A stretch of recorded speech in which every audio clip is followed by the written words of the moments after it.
아침에 일어났을 때 밤새 마라톤을 뛴 것 같은 기분이 든 적이 있나요? 특별히 피곤한 일을 한 것도 아닌데 그냥 존재하는 것만으로도 이미 지쳐버린 그런 느낌 말입니다. 거울 앞에 앉아 자신의 눈을 들여다보면 그곳에서 자신이 되고 싶지 않은 누군가가 되려고 애쓰는 낯선 사람을 보게 됩니다. 그것은 일반적인 피로가 아닙니다. 그것은 칼 융이 말한 영혼의 고갈입니다. 자신의 것이 아닌 삶을 살 때 느끼는 그런 것 말입니다. 여러분이 배우라고 상상해 보세요.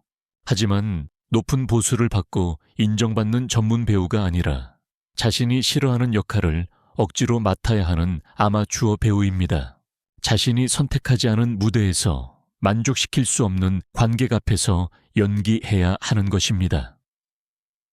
그리고 이 연극은 절대 끝나지 않습니다. 어릴 때부터 다른 사람들이 여러분을 위한 대본을 쓰기 시작했습니다. 부모님은 의사, 변호사, 엔지니어가 되어야 한다고 말했습니다.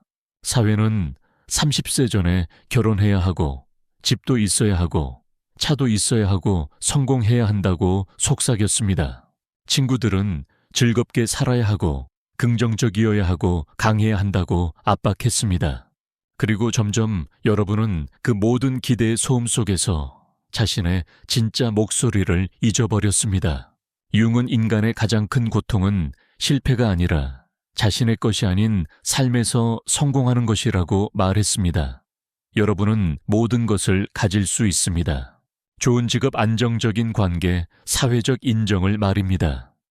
하지만 여전히 공허함을 느낍니다. 왜냐하면 그 모든 것이 여러분의 영혼이 진정으로 갈망하는 것이 아니기 때문입니다. 제가 들려드리고 싶은 이야기가 있습니다. 서울의 미호라는 45세 여성이 있었습니다. 그녀는 사회가 성공이라고 여기는 모든 것을 가지고 있었습니다. 대기업의 관리직, 아름다운 아파트 공부, 잘하는 아이들. 하지만 매일 아침 일어날 때마다 가슴에 무거운 돌덩이가 얹혀 있는 것 같은 느낌이 들었습니다. 급성 통증은 아니지만 형언할 수 없는 무거움. 마치 자신의 것이 아닌 삶을 어깨에 짊어지고 있는 것 같은 느낌이었습니다. 미호는 자신이 우울증에 걸렸다고 생각하기 시작했습니다. 의사를 찾아가고 약을 먹고 치료를 받았습니다. 하지만 아무것도 변하지 않았습니다. 왜냐하면 그녀의 문제는 뇌나 화학물질에 있는 것이 아니라 지난 45년 동안 자신의 삶을 잘못 살아왔다는 데 있었기 때문입니다. 융은 이 현상을 집단 신경증이라고 불렀습니다. 사회 전체가 사람들에게 하나의 틀에 맞춰 살라고 강요할 때 생기는 것입니다. 그리고 여러분이 그 틀에 맞지 않으면 자신에게 문제가 있다고 생각하게 됩니다. 하지만 실제로는 그 틀에 문제가 있는 것입니다. 아이들이 하루 종일 놀아도 지치지 않는 이유를 아시나요? 우리보다 에너지가 많아서가 아닙니다. 자신의 본성에 맞게 살고 있기 때문입니다. 아이들은 좋아하는 일을 하고 감정을 자연스럽게 표현하며 가면을 쓰거나 연기를 할 필요가 없습니다. 하지만 우리가 자라면서 가면 쓰는 법을 배웁니다. 착한 자녀의 가면, 모범적인 직장인의 가면, 완벽한 아내의 가면, 책임감 있는 아버지의 가면을 말입니다. 그리고 점점 그것이 단순한 가면이라는 사실을 잊어버립니다. 그것이 바로 자신이라고 생각하기 시작합니다.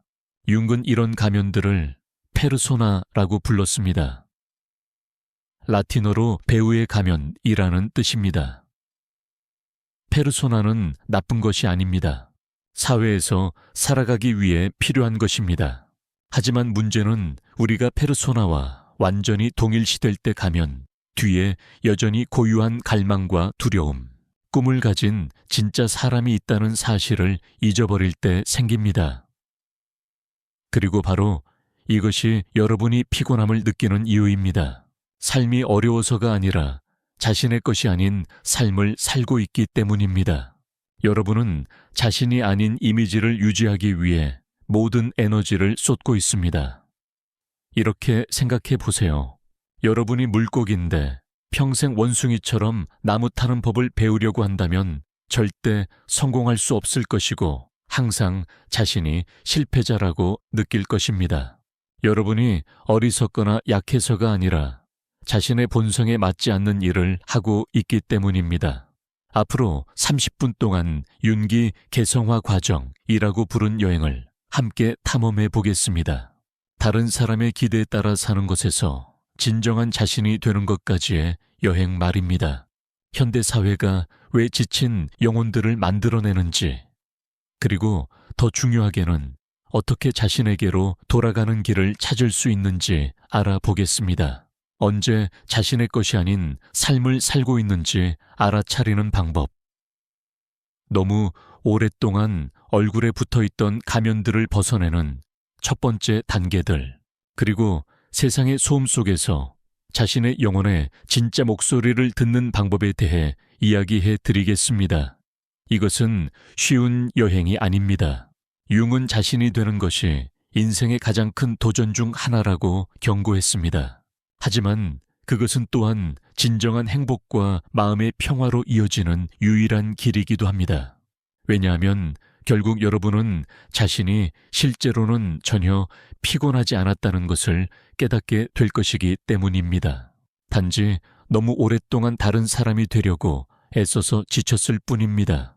그리고 마침내 자신이 되는 것을 허용할 때 자신이 가지고 있는지도 몰랐던 에너지의 원천을 발견하게 될 것입니다. 이 고갈을 더 깊이 이해하려면 어린 시절로 돌아가야 합니다. 융은 모든 아이가 진정한 자아를 가지고 태어난다고 믿었습니다.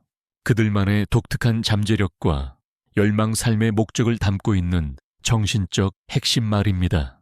아이는 본능적으로 자신이 무엇을 원하고 무엇을 좋아하고 무엇이 필요한지 압니다. 배고프면 울고 기쁘면 웃고 화나면 분노합니다. 가짜로 행동할 줄 모릅니다. 하지만 그때 사회가 개입하기 시작합니다. 어른들이 말합니다. 울지 마. 남자는 울면 안 돼. 화내지 마. 여자는 온순해야 해. 허황된 꿈 꾸지 마. 현실적이어야 해. 다르게 생각하지 마. 어울려야 해. 하나하나의 말, 하나하나의 기대가 진정한 자아에 관해 박히는 작은 못과 같습니다. 융은 이 과정을 사회화라고 불렀고 이것이 완전히 나쁜 것은 아닙니다.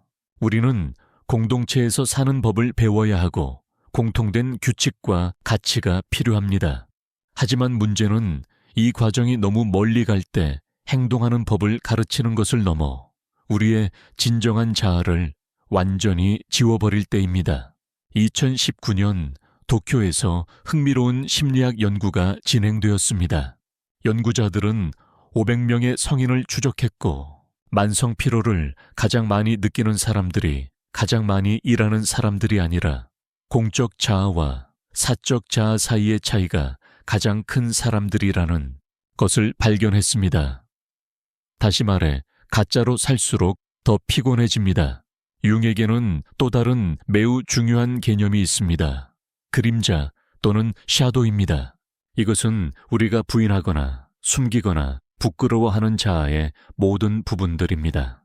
사회가 야심이 나쁘다고 하면 우리는 야심을 그림자로 밀어 넣습니다. 가족이 슬픔은 약함이라고 하면 우리는 슬픔을 그림자에 묻어버립니다. 친구들이 창의성은 비현실적이라고 하면 우리는 예술을 그림자로 억압합니다. 하지만 그림자는 사라지지 않습니다. 여전히 무의식 속에 있고 이런 억압을 유지하는데 우리의 많은 에너지가 소모됩니다. 물속에서 공을 계속 누르고 있어야 한다고 상상해 보세요. 할 수는 있지만 팔이 점점 아플 것입니다. 그림자를 억압할 때 일어나는 일이 바로 그것입니다. 미호의 이야기로 돌아가 보겠습니다. 그녀가 자신을 더 깊이 탐색하기 시작했을 때 어릴 때부터 항상 그림 그리기를 좋아했다는 것을 깨달았습니다. 하지만 부모님이 예술로는 생계를 꾸릴 수 없다고 해서 건축학을 공부했다가 나중에 경영으로 전환했습니다. 20년간 일하면서 한 번도 붓을 잡아본 적이 없었습니다. 상담 중에 이 이야기를 할 때 눈물이 흘러내리기 시작했습니다. 슬픈 눈물이 아니라 깨달음의 눈물이었습니다. 그녀는 평생을 훌륭한 건축가, 효율적인 관리자, 완벽한 어머니가 되는데 바쳤습니다. 하지만 예술가가 되는 것은 한 번도 허용하지 않았습니다. 이것이 바로 융기 말하는 살지 못한 삶입니다. 다른 사람의 기대에 맞추기 위해 묻어버린 모든 가능성들, 꿈들, 열망들입니다. 그리고 그것들은 죽지 않습니다. 존재하기를 갈망하는 굶주린 영혼들처럼 우리 안에서 계속 살아있습니다. 조용한 순간들에서 그것들을 느낄 수 있습니다. 노래를 듣고 이름 모를 갈망을 느낄 때, 누군가가 자신이 항상 하고 싶었던 일을 하는 것을 보고 이상한 질투를 느낄 때, 다른 삶에 대한 꿈을 꾸고 상실감과 함께 깨어날 때 말입니다. 윤근 이런 증상들이 불만이나 탐욕의 징후가 아니라고 말합니다. 그것들은 영혼의 부름이며 자신의 능력 이하로 살고 있다는 진정한 자아를 배신하고 있다는 알림입니다. 그런데 왜 우리는 계속 이런 식으로 살까요? 왜 변화하지 않을까요? 첫 번째 이유는 두려움입니다. 다른 사람의 기대에 따라 사는 것은 피곤하지만 안전합니다. 적어도 표면적으로는 받아들여지고 인정받을 것이라는 것을 압니다. 하지만 마음에 따라 산다는 것은 위험으로 가득한 모험입니다. 실패할 수도 있고 판단받을 수도 있고 외로울 수도 있습니다. 융은 이것을 이해했습니다. 그는 개성화에 대한 두려움, 자신이 되는 것에 대한 두려움에 대해 썼습니다. 왜냐하면 자신이 될 때 자신의 삶에 대한 책임도 져야 하기 때문입니다. 더 이상 부모나 사회 환경을 탓할 수 없습니다. 자신의 선택에 책임을 져야 합니다. 두 번째 이유는 가면에 너무 익숙해졌기 때문입니다. 어떤 사람들은 가면을 너무 오래 써서 가면 없는 자신이 어떻게 생겼는지 잊어버렸습니다. 가면 아래에는 아무것도 없을 것이라고 두려워합니다. 이것은 매우 현실적인 두려움입니다. 융은 이것을 무의 공포라고 불렀습니다. 페르소나의 층들을 벗어내기 시작할 때 자신이 사라지는 것 같은 느낌을 받을 수 있습니다. 부모의 자녀 회사의 직원, 공동체의 구성원이 아니라면 당신은 누구입니까? 모든 역할들이 제거되었을 때 당신은 누구입니까? 하지만 융은 이 느낌은 일시적이라고 말합니다. 모든 가면의 층 아래에서 그가 자기 또는 셀프라고 부르는 것을 찾게 될 것입니다. 당신이라는 사람의 진정한 핵심 말입니다. 그리고 그것은 인간이 할 수 있는 가장 놀라운 발견입니다. 하지만 이 여행은 쉽지 않습니다. 융은 개성화 과정, 이 인생의 가장 어려운 도전 중 하나라고 경고했습니다. 용기와 인내, 그리고 때로는 고독이 필요합니다. 하지만 그 보상은 그럴 만한 가치가 있습니다. 진정한 자에 따라 살기 시작할 때 존재하는지도 몰랐던 에너지의 원천을 발견하게 될 것입니다. 활기차고 목적이 있다고 느끼며 가장 중요하게는 긴 여행 후 집에 돌아온 것 같은 느낌을 받을 것입니다. 그렇다면 이 여행을 어떻게 시작할까요? 융은 몇 가지 구체적인 단계를 제안합니다. 첫 번째 단계는 페르손에 대한 인식입니다. 자신이 쓰고 있는 가면들을 의식적으로 인식해야 합니다. 스스로에게 물어보세요. 언제 연기하고 있다고 느끼는가? 언제 부자연스럽다고 느끼는가? 언제 실제로 믿지 않는 말을 하는가? 간단하지만 매우 효과적인 연습은 진정한 순간들에 대한 일기를 쓰는 것입니다. 매일 완전히 자신이었다고 느꼈던 순간들과 연기하고 있다고 느꼈던 순간들을 기록하세요. 점점 패턴을 알아차리게 될 것입니다. 미호는 이 연습을 3개월 동안 했습니다. 혼자 방에 있을 때 창밖을 바라보며 시간에 따라 변하는 빛을 관찰할 때 가장 진정한 자신을 느낀다는 것을 발견했습니다. 그리고 회의에서 실제로 느끼지 않는 동의의 말을 해야 할 때 가장 가짜라고 느꼈습니다. 두 번째 단계는 그림자와의 대화입니다. 이것은 더 어려운 단계입니다. 수년간 거부해온 자신의 부분들을 바라볼 용기가 필요합니다. 융은 그림자에 우리가 필요로 하는 금의 90%가 들어있다고 말합니다. 이것은 우리가 부끄러워하는 특성들이 종종 엄청난 에너지와 잠재력을 담고 있다는 뜻입니다. 야심 때문에 항상 부끄러워했다면 그것이 바로 긍정적인 변화를 만들어내는 동력일 수 있습니다. 약하다고 여겨져서 감정을 항상 숨겨왔다면 그것이 바로 타인과의 공감과 깊은 연결의 원천일 수 있습니다. 부산의 히로시라는 남자의 이야기가 있습니다. 그는 완벽한 아버지라는 것을 항상 자랑스러워했습니다. 절대 화내지 않고 항상 인내심이 있고 항상 아이들을 지지하는 아버지 말입니다. 하지만 내면에서는 지치고 가족과 거리감을 느꼈습니다. 히로시가 자신의 그림자를 탐색하기 시작했을 때 모든 분노와 실망, 개인적 욕구들을 무의식으로 밀어넣었다는 것을 깨달았습니다. 이런 감정들을 표출하면 자신의 아버지처럼 나쁜 아버지가 될 것이라고 두려워했습니다. 하지만 이런 감정들을 건강하게 인정하고 표현하기 시작했을 때 기적이 일어났습니다.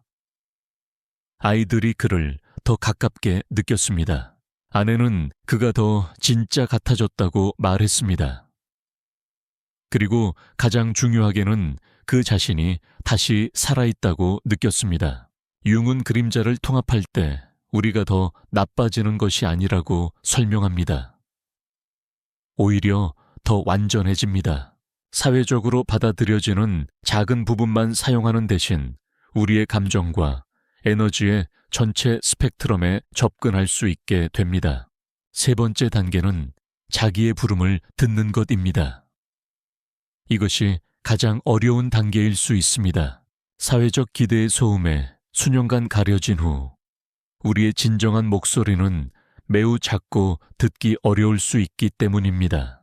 융은 내면을 향한 적극적 경청이라는 기법을 제안합니다. 매일 시간을 내어 조용히 앉아 있으세요. 전화도 없고 책도 없고 주의를 분산시킬 것도 없이 말입니다. 그냥 거기 앉아서 마음속에서 일어나는 것들을 들어보세요. 처음에는 소음만 들릴 수 있습니다. 일에 대한 걱정, 내일의 계획, 다른 사람들의 말이 머릿속에서 메아리치는 것들 말입니다. 하지만 인내한다면 점점 다른 목소리를 듣기 시작할 것입니다. 더 부드럽고 더 깊은 목소리를.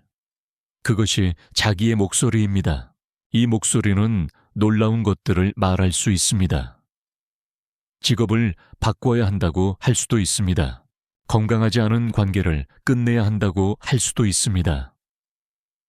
오랫동안 포기했던 꿈을 따라야 한다고 할 수도 있습니다. 이런 말들이 두려울 수 있습니다. 변화를 요구하고 변화는 항상 위험을 수반하기 때문입니다. 하지만 융은 가장 큰 위험은 실패가 아니라 자신의 것이 아닌 삶을 사는 것이라고 말합니다. 미호는 자기의 부름을 듣고 그림 수업에 등록하기로 결정했습니다. 주말 수업이었지만 첫걸음이었습니다. 25년 만에 처음으로 붓을 잡았을 때 울었습니다. 슬퍼서가 아니라 행복해서였습니다. 자신의 일부가 집에 돌아온 것 같은 느낌이었습니다.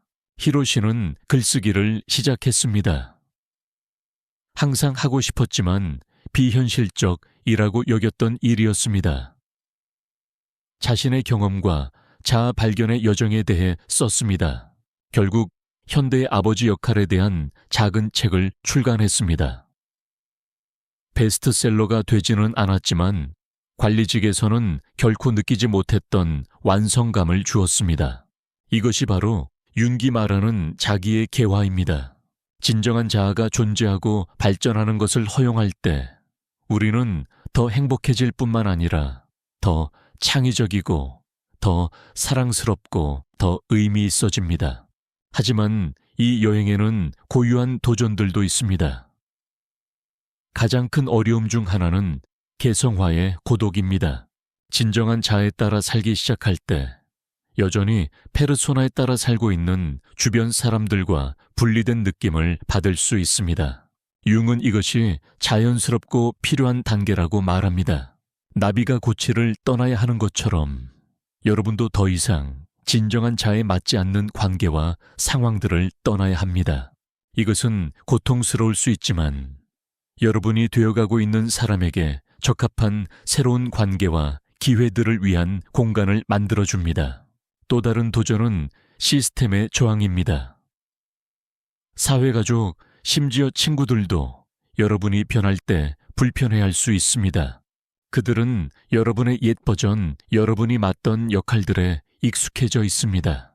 진정한 자아에 따라 행동하기 시작할 때 그들은 위협을 느끼거나 혼란스러워할 수 있습니다. 융은 이것이 일어나는 이유가 여러분의 변화가 그들 자신의 살지 못한 삶의 부분들을 상기시키기 때문이라고 설명합니다. 여러분이 자신이 되는 용기를 가진 것을 볼 때 그것은 그들 자신의 살지 못한 삶에 대한 괴로움을 자극합니다. 자연스러운 반응은 여러분을 옛 위치로 끌어내려서 그들이 자신의 가짜 안전감을 계속 유지할 수 있도록 하는 것입니다. 이때 용기와 자비가 필요합니다. 압력이 있어도 자신의 길을 지킬 용기, 그리고 그들의 반응이 악의가 아닌 두려움에서 나온다는 것을 이해할 자비 말입니다. 평생 주변 모든 사람을 기쁘게 하려고 했던 남자에 대한 이야기가 있습니다. 불합리한 요구에 아니요라고 말하기 시작하고 자신의 진정한 의견을 표현하기 시작했을 때 가족과 친구들은 매우 당황했습니다. 그들은 그가 변했다고, 예전 사람이 아니다고 말했습니다. 이 남자는 상처받고 자신을 의심하기 시작했습니다. 자신이 되려고 한 것이 잘못된 일이었을까요? 평화를 지키기 위해 옛 역할로 돌아가야 할까요? 하지만 융은 그에게 그들이 옳다고 말했습니다. 그는 정말로 변했습니다. 착한 아들이기를 멈추고 진정한 인간이 되었습니다. 그리고 그것이 바로 그가 해야 할 일이었습니다. 점점 그의 삶에 있던 일부 사람들은 진정한 그를 받아들이는 법을 배웠습니다. 일부는 떠났습니다. 하지만 남은 사람들은 모두 그가 맡던 역할 때문이 아니라 그가 진정으로 누구인지 때문에 그를 사랑하는 사람들이었습니다. 융은 이것을 자연스러운 요가 과정이라고 부릅니다. 진정하게 살 때 여러분의 진정한 본성에 맞는 사람들과 기회들을 끌어들이고 맞지 않는 것들과는 자연스럽게 분리됩니다. 하지만 더 깊은 도전이 있습니다. 윤기, 의미의 위기라고 부르는 것입니다. 사회가 부과한 목표와 가치들을 떠날 때 영적으로 길을 잃은 것 같은 느낌을 받을 수 있습니다. 사회적 정의에 따른 성공을 위해 살지 않는다면 무엇을 위해 살아야 할까요? 윤은 이것이 개성화 여정에서 가장 중요한 순간이라고 말합니다. 자신만의 의미, 자신만의 목적, 자신만이 이 세상에 가져올 수 있는 것을 찾아야 하는 때입니다. 그는 강력한 질문을 제안합니다. 삶이 내게 무엇을 기대하고 있는가? 내가 삶에서 무엇을 원하는가를 묻는 대신 삶이 내가 무엇을 하기를 원하는가를 물어보세요. 이 질문은 관점을 완전히 바꿉니다. 요구하는 태도에서 섬기는 태도로 바뀝니다. 그리고 융은 이런 식으로 살기 시작할 때 피로가 신기하게 사라진다는 것을 발견했습니다. 미오는 삶이 그녀가 회화를 통해 세상에 아름다움을 가져다 주기를 기대한다는 것을 발견했습니다. 유명한 화가가 되거나 많은 돈을 벌기 위해서가 아니라 단순히 그녀만이 보고 표현할 수 있는 아름다움을 나타내기 위해서였습니다. 히로시는 삶이 그에게 아버지로서의 경험을 나누어 다른 남성들이 자녀들과 더 진정하게 연결되도록 돕기를 기대한다는 것을 깨달았습니다. 이런 목적들에 따라 살기 시작했을 때 기적이 일어났습니다. 더 이상 피곤하지 않았습니다. 대신 에너지가 넘쳤습니다. 의무감이 아닌 열정으로 매일 아침 일어났습니다. 융은 이것이 생존을 위해 사는 것과 표현을 위해 사는 것의 차이라고 설명합니다. 생존을 위해 살 때 기대를 충족하고 받아들여지고 갈등을 피하기 위해 우리는 에너지를 소모합니다. 하지만 진정한 자아를 표현하기 위해 살 때는 에너지를 만들어냅니다. 이것이 삶이 쉬워진다는 뜻은 아닙니다. 미호는 여전히 생계를 위해 일해야 했고 히로시는 여전히 자녀 양육에 도전들이 있었습니다. 하지만 그들은 다른 곳에서 이런 도전들을 마주했습니다. 강요와 두려움의 곳이 아닌 진정성과 목적의 곳에서 말입니다. 융은 또한 자신 안의 대립들을 통합하는 것의 중요성에 대해서도 말합니다. 그는 이것을 대립의 결합 또는 초인시덴티아 오포시토룸이라고 부릅니다. 우리는 모두 대립하는 에너지들을 담고 있습니다. 남성과 여성 빛과 어둠 이성과 감정 개인과 집단 말입니다.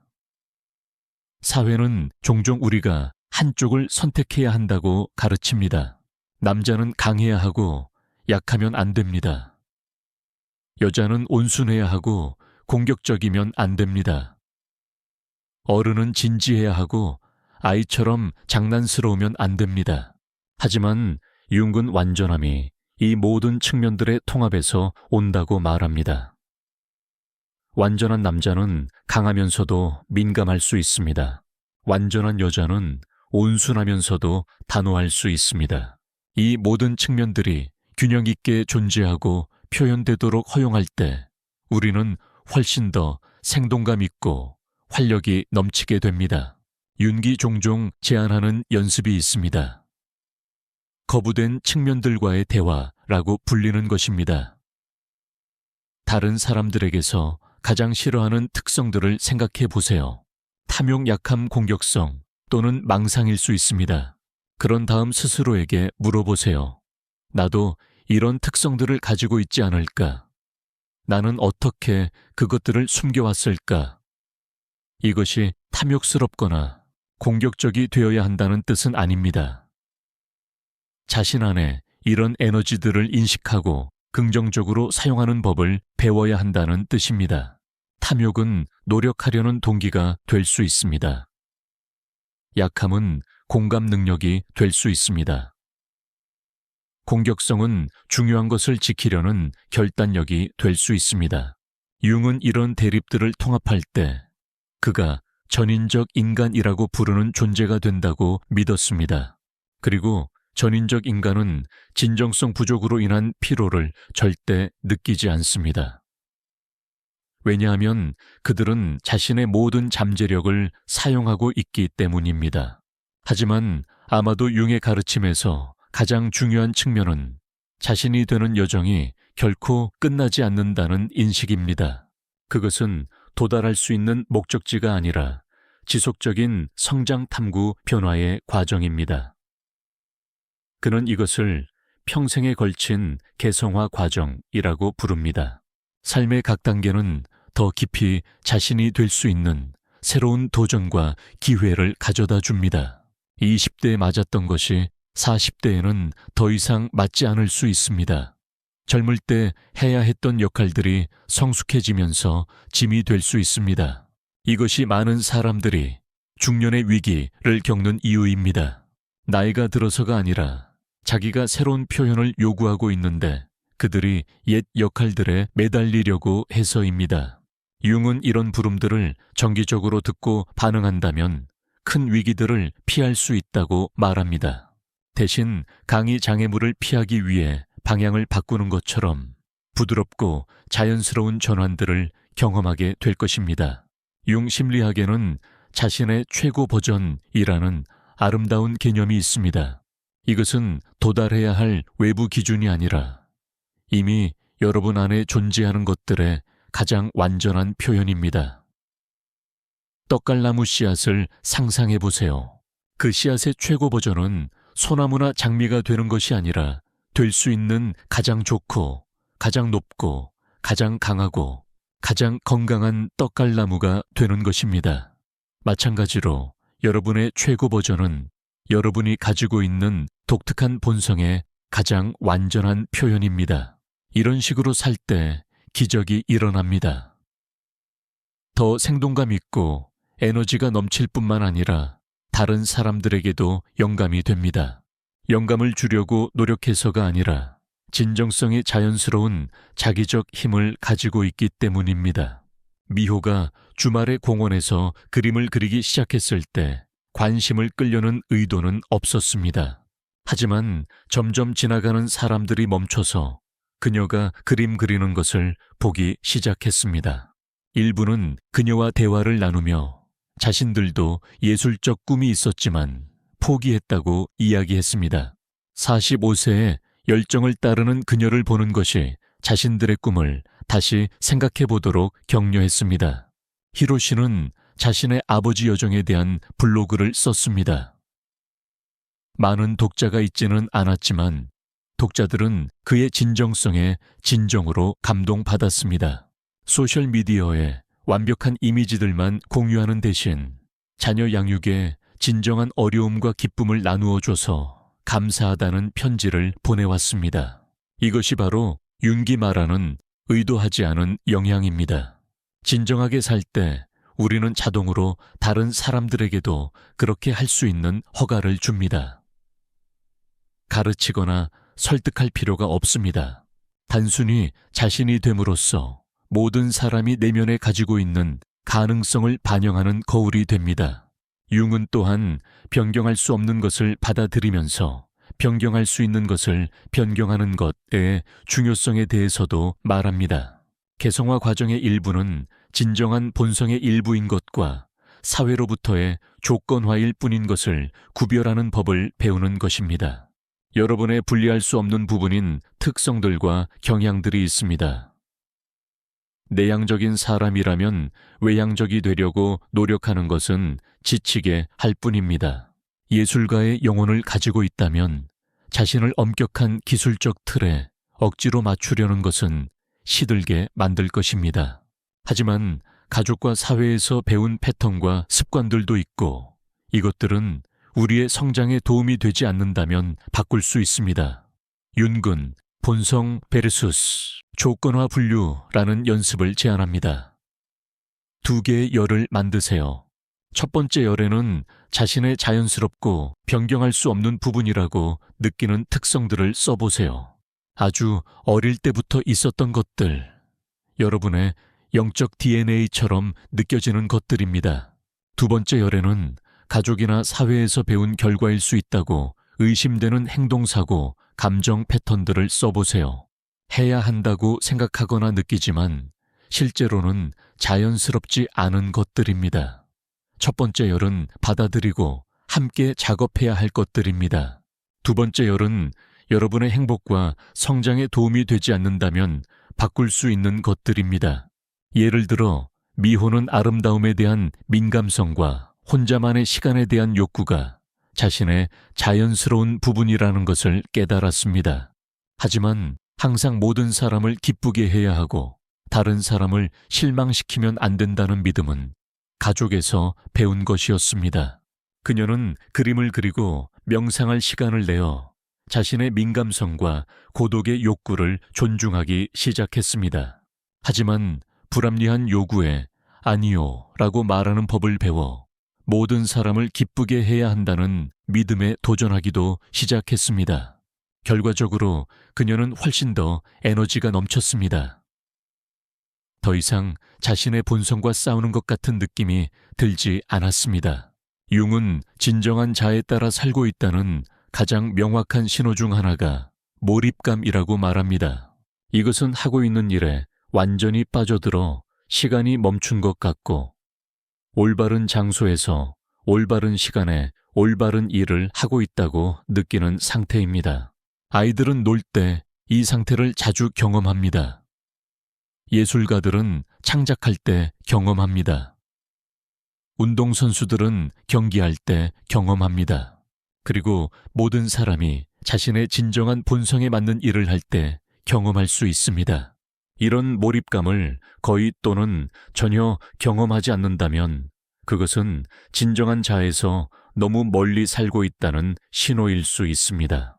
그리고 그것이 여러분이 피곤함을 느끼는 이유일 수도 있습니다. 삶의 자연스러운 흐름을 따르는 대신 거슬러 헤엄치고 있기 때문입니다. 융의 가르침에서 언급하고 싶은 또 다른 측면은 진정한 공동체의 중요성입니다. 진정한 자에 따라 살기 시작할 때 같은 정신을 가진 사람들을 찾는 것이 매우 중요해집니다. 융은 인간이 사회적 존재이며 공동체에 속한다는 느낌이 필요하다고 말합니다. 하지만 아무 공동체나 괜찮은 것은 아닙니다. 판단받지 않고 자신이 될 수 있는 공동체 억압받는 대신 다양성이 존중받는 공동체가 필요합니다. 미호는 그림 수업에서, 그 다음에는 서울의 아마추어 예술가 그룹에서 자신의 공동체를 찾았습니다. 생애 처음으로 자신의 창의적 측면을 이해하고 지지해주는 사람들에게 둘러싸였습니다. 히로시는 블로그를 통해, 그 다음에는 의식적인 자녀 양육에 관심이 있는 부모 그룹에서 자신의 공동체를 찾았습니다. 더 진정한 아버지가 되고 싶어 하는 것에서 혼자가 아니라는 것을 깨달았습니다. 융은 이런 공동체들이 영적 온실 역할을 한다고 말합니다. 우리의 진정한 자아가 안전하고 양육적인 환경에서 성장하고 꽃필 수 있는 곳입니다. 하지만 그는 또한 집단 수능의 함정에 대해서도 경고합니다. 때로는 공동체에 속하려는 노력에서 무의식적으로 새로운 페르소나를 만들 수 있습니다. 보헤미안 예술가, 완벽한 아버지, 영적인 사람 등의 페르소나 말입니다. 하나의 가면을 다른 가면으로 바꾸지 않도록 경계해야 합니다. 진정한 공동체는 여러분이 집단이 기대하는 버전이 아닌 자신의 최고 버전이 되도록 격려하는 곳입니다. 동일함보다는 차이가 존중받고 개인적 성장이 우선시되는 곳입니다. 자신이 되는 여정에 대해 말할 때 이것이 이기적인 여행이 아니라는 것을 기억하는 것이 중요합니다. 융은 개성화 과정의 궁극적인 목표가 개인적 행복만이 아니라 세상에 의미 있게 기여할 수 있는 능력이라는 점을 강조합니다. 태어날 때부터 정해진 사람이 될 때 다른 누구도 가져올 수 없는 선물을 세상에 가져다 줍니다. 그것은 여러분의 독특한 창의적 능력일 수도 있고 문제를 보는 특별한 방식일 수도 있고 자연스러운 치유 재능일 수도 있고 또는 단순히 다른 사람들을 사랑하고 돌보는 방식일 수도 있습니다. 융은 모든 사람이 독특한 사명을 가지고 있다고 믿었습니다. 오직 그들만이 수행할 수 있는 특별한 기여 말입니다. 하지만 우리는 자신이 될 용기가 있을 때만 이 사명을 발견하고 수행할 수 있습니다. 이것이 바로 진정한 자에 따라 사는 것이 이기적이지 않은 이유입니다. 실제로는 할 수 있는 가장 이타적인 행동 중 하나입니다. 진정성에서 나올 때 영혼의 가장 깊고 풍부한 곳에서 세상에 기여하기 때문입니다. 미호는 자신의 예술이 단순한 자기 표현이 아니라는 것을 깨달았습니다. 서울의 빛과 그림자에 대한 그녀의 그림들은 많은 사람들의 마음을 움직였고 그들이 잊어버렸던 일상생활의 아름다움을 상기시켜 주었습니다. 히로시는 아버지로서의 여정에 대한 글쓰기가 자신의 경험을 처리하는 데 도움이 될 뿐만 아니라는 것을 발견했습니다. 수백 명의 다른 아버지들이 자녀 양육의 어려움과 기쁨에서 덜 외롭다고 느끼도록 도왔습니다. 융은 이것을 진정성의 파급 효과라고 부릅니다. 한 사람이 진정한 자에 따라 살 용기를 가질 때 그것은 주변 세계로 퍼져나가는 긍정적인 파급 효과를 만들어냅니다. 누군가를 바꾸려고 노력해서가 아니라 진정성이 자연스러운 치유력을 가지고 있기 때문입니다. 하지만 융은 또한 이 여정에는 인내가 필요하다고 상기시킵니다. 빠른 결과를 요구하는 세상에서 자신이 되는 과정은 느리고 때로는 실망스럽게 느껴질 수 있습니다. 그는 조각의 비유를 사용합니다. 미켈란젤로는 다비드 상을 만들지 않았다고 말했습니다. 다비드가 아닌 모든 돌 부분들을 제거했을 뿐이라고 했습니다. 마찬가지로 개성화 과정은 여러분이 아닌 모든 것들, 가면들, 기대들, 두려움들을 제거해서 이미 내부에 존재했던 예술 작품을 드러내는 것입니다. 조각과 마찬가지로 이것은 천천히 정확성과 인내를 요구하는 과정입니다. 서두를 수 없습니다. 각각의 치질 타격은 신중하게 고려되어야 합니다. 때로는 멈춰서 작품을 멀리서 바라보며 다음 방향을 더 잘 이해해야 합니다. 하지만 이런 인내의 보상은 엄청납니다. 융은 마침내 불필요한 층들을 제거하고 진정한 자신으로서 세상 앞에 설 때 말로 표현할 수 없는 자유와 힘의 감각을 경험한다고 말합니다. 이것은 다른 사람을 지배하거나 통제하는 힘이 아닙니다. 이것은 자주성의 힘, 자신이 누구이고 무엇을 원하는지 아는 힘, 다른 사람의 의견이나 기대에 흔들리지 않는 힘입니다. 융은 이 상태를 개인적 전체성 또는 홀네스라고 부릅니다.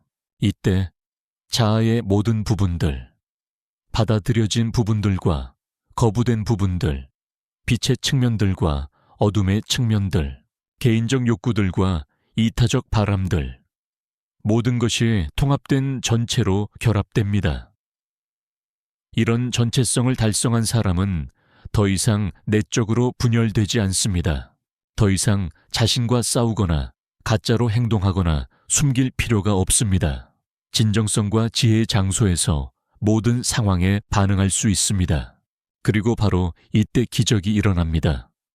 피로가 완전히 사라집니다. 전체성의 장소에서 살 때 더 이상 가면을 유지하거나 자신의 일부를 억압하는데 에너지를 낭비하지 않기 때문입니다. 모든 에너지가 숨기고 가짜로 행동하는 대신 살고 창조하는 데 집중될 수 있습니다. 더욱이 진정한 본성에 따라 살 때 자연스럽게 진정한 자신에게 맞는 사람들과 기회들을 끌어들입니다. 더 이상 어울리려고 노력하거나 자신을 증명할 필요가 없습니다. 도전이 적어서가 아니라 자신의 자연스러운 흐름에 맞서는 대신 함께 작업하고 있기 때문에 삶이 더 쉬워집니다.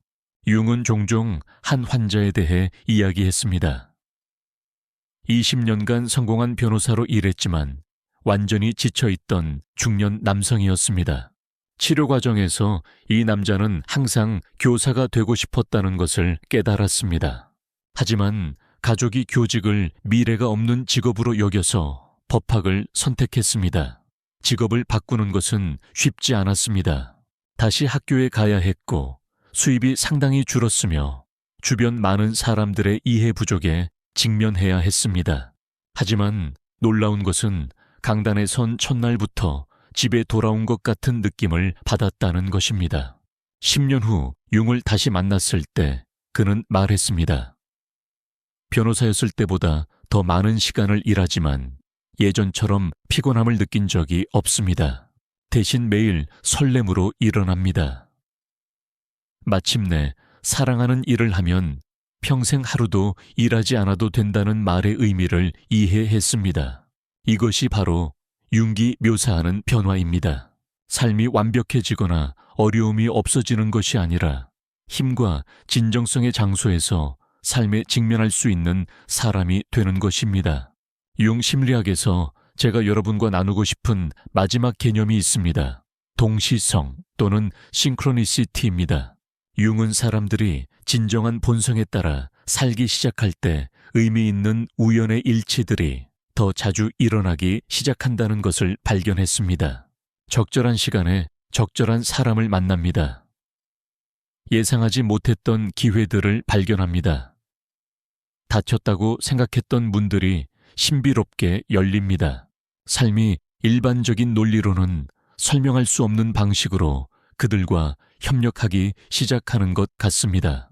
융은 이것이 마법이나 초자연적인 것이라고 믿지 않았습니다. 대신 진정한 본성에 따라 살 때 삶의 자연스러운 흐름에 더 잘 맞춰진다고 설명했습니다. 이미지를 유지하느라 너무 바빠서 이전에 놓쳤던 기회들을 알아차리게 됩니다. 또한 다른 에너지를 발산합니다. 진정성과 열정의 에너지. 그것이 그 주파수와 공명하는 사람들과 상황들을 끌어들입니다. 미호는 진지하게 그림을 그리기 시작한 후 이상한 우연들이 일어나기 시작했다고 이야기합니다.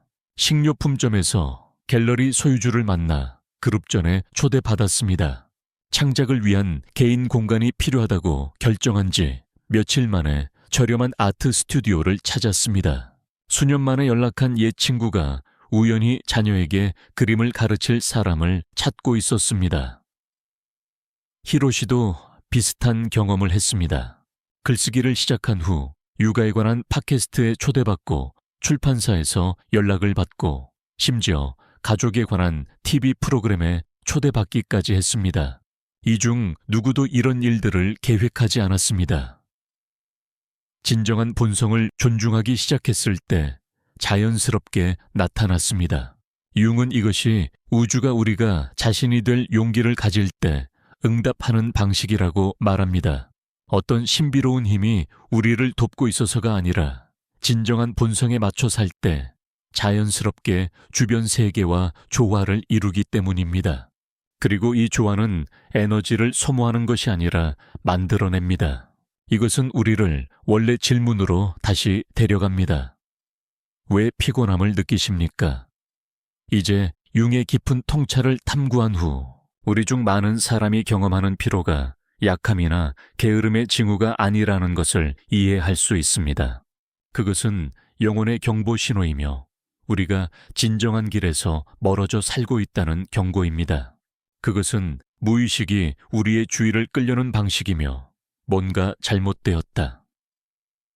당신의 것이 아닌 삶을 살고 있다고 말하는 것입니다.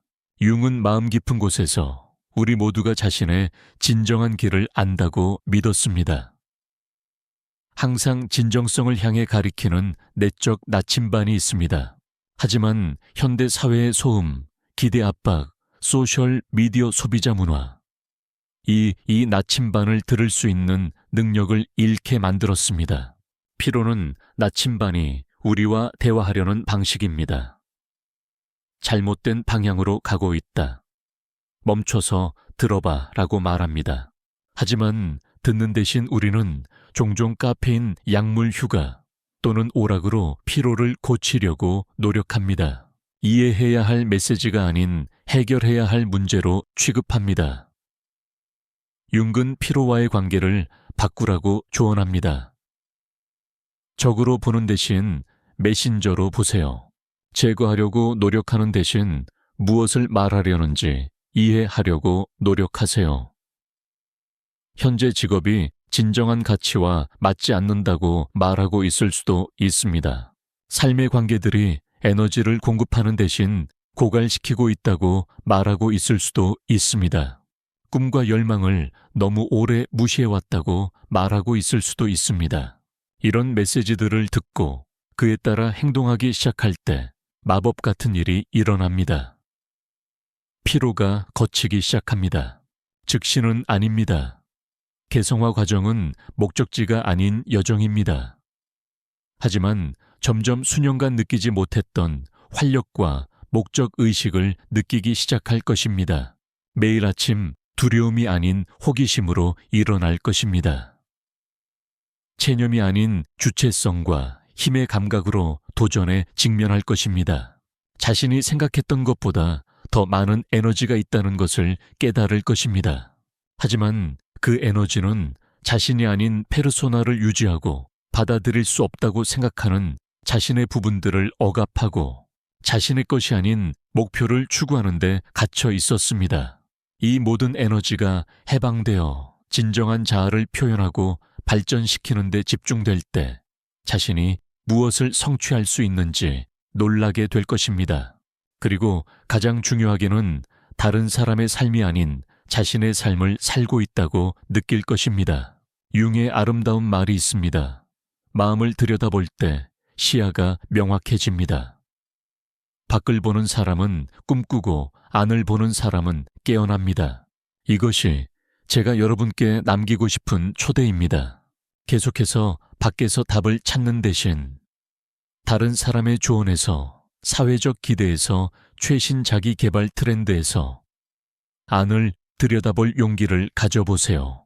수년간의 조건화 아래 묻혀 있을 수 있지만 결코 완전히 사라지지 않은 진정한 자아의 목소리에 귀 기울여 보세요.